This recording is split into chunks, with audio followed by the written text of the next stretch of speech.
प्रिय 9th के बच्चों, आपको रीढ़ की हड्डी पाठ से 3 प्रश्न लिखा दिए गए हैं। अब आइए आज हम लोग चौथा प्रश्न लिखने जा रहे हैं। तो आइए चौथा प्रश्न लिखते हैं।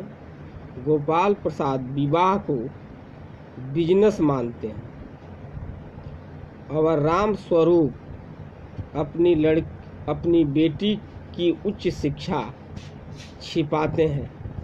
क्या आप मानते हैं कि दोनों ही सामान्य रूप से अपराधी हैं?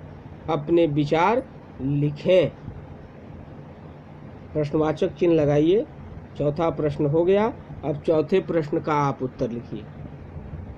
गोपाल प्रसाद विवाह को बिजनेस मानते हैं, इसलिए वे बातचीत के बीच में कहते हैं, चलो अब बिजनेस की बात कर ली जाए।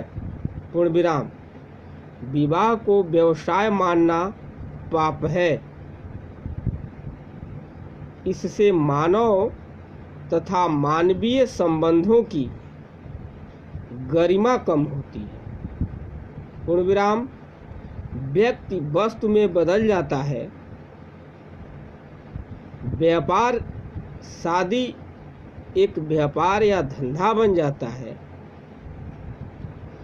इससे विवाह में लाभ हानि की भाषा में बात होती है। संबंधों की मधुरता नष्ट हो जाती है। पूर्ण विराम। लाइन बदलें। राम स्वरूप का अपने बेटी को बीए तक पढ़ाना और फिर उसकी शिक्षा को छिपाना भी गलत है। उसे अपनी सुशिक्षित बेटी पर गर्व होना चाहिए। उसने समाज की धारणा के विपरीत उसे पढ़ाया लिखाया तो सही, किंतु जब इस कारण रास्ते की बाधाएं आई तो मुंह छिपाने लगा। उसका यह व्यवहार कायरतापूर्ण है। पूर्ण विराम। उसे समाज में मजबूती से खड़ा होकर उसके लिए योग्य और स्वाभिमानी वर की तलाश करनी चाहिए। लाइन बदलिए। जहां तक दोनों के समान रूप से अपराधी होने की बात है, गोपाल प्रसाद अधिक बड़ा अपराधी है।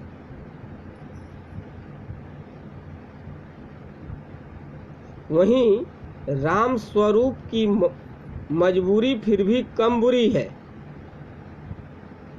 उसका बस चलता है तो वह गोपाल प्रसाद जैसे ढोंगियों की पोल खोल कर रख देता, परंतु इससे उसकी कन्या की जिंदगी खराब हो सकती है। आइए क्वेश्चन नंबर 4 समाप्त हुआ। अब आप 5वां क्वेश्चन लिखेंगे। तो लिखिए, आपके लाडले बेटे की रीढ़ की हड्डी भी है या नहीं? डबल इन्वर्टेड कॉमा में बंद कर दीजिए। उमा इस कथन के माध्यम से शंकर की किन कमियों की ओर संकेत करना चाहती है? प्रश्नवाचक चिन्ह लगाइए और प्रश्न नंबर 5 का अब उत्तर आप लिखिए। इस कथन के माध्यम से उमा शंकर की निम्नलिखित कमियों की ओर ध्यान दिलाना चाहती है। पहला, बिना रीढ़ की हड्डी के है, अर्थात व्यक्तित्व विहीन है। उसका कोई निजी मत, स्थान या महत्व नहीं है। वह अपने पिता के इशारों पर ही करने वाला बेचारा जीव है। वह पिता की उचित अनुचित सभी बातों पर हाँ हाँ करता चलता है। ऐसा पति योग्य नहीं है। दूसरा, शंकर लड़कियों के पीछे लगकर अपनी रीढ़ की हड्डी तोड़वा बैठा है। पूर्ण विराम। उसका सरेआम अपमान हो चुका है, अतः वह अपमानित, लंपट और दुष्चरित्र है। नंबर 3, उसका शरीर कमजोर है, उससे सीधा तनकर बैठा भी नहीं जाता, इसलिए वह विवाह के योग्य नहीं है। अब आप लिखेंगे प्रश्न नंबर 6। शंकर जैसे लड़के या उमा जैसी लड़की समाज को कैसे व्यक्तित्व की जरूरत है, तर्क सहित उत्तर दीजिए। अब प्रश्न नंबर 6 का उत्तर आप लिखें। समाज को शंकर जैसे लड़कों की बिल्कुल जरूरत नहीं है। जिस समाज में शंकर जैसे लंपट, शक्तिहीन, व्यक्तित्व विहीन लोग होते हैं, वह समाज कभी करवट नहीं ले सकता। ऐसा व्यक्ति विवाह भी कर ले तो उसके घर में हमेशा कलेश रहता है। पूर्ण विराम। लाइन बदलिए। समाज को उमा जैसी लड़कियों की जरूरत है।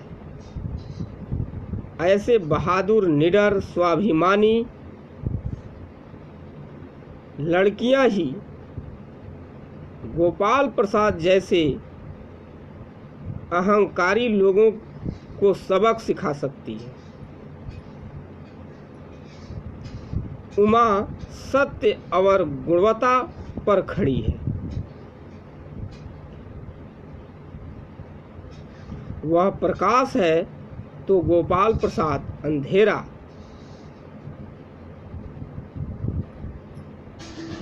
इस तरह समाज में सुशिक्षा बढ़ेगी, प्रकाश बढ़ेगा और रूढ़ियों का अंधेरा छटेगा। प्रश्न नंबर 6 का उत्तर समाप्त हुआ।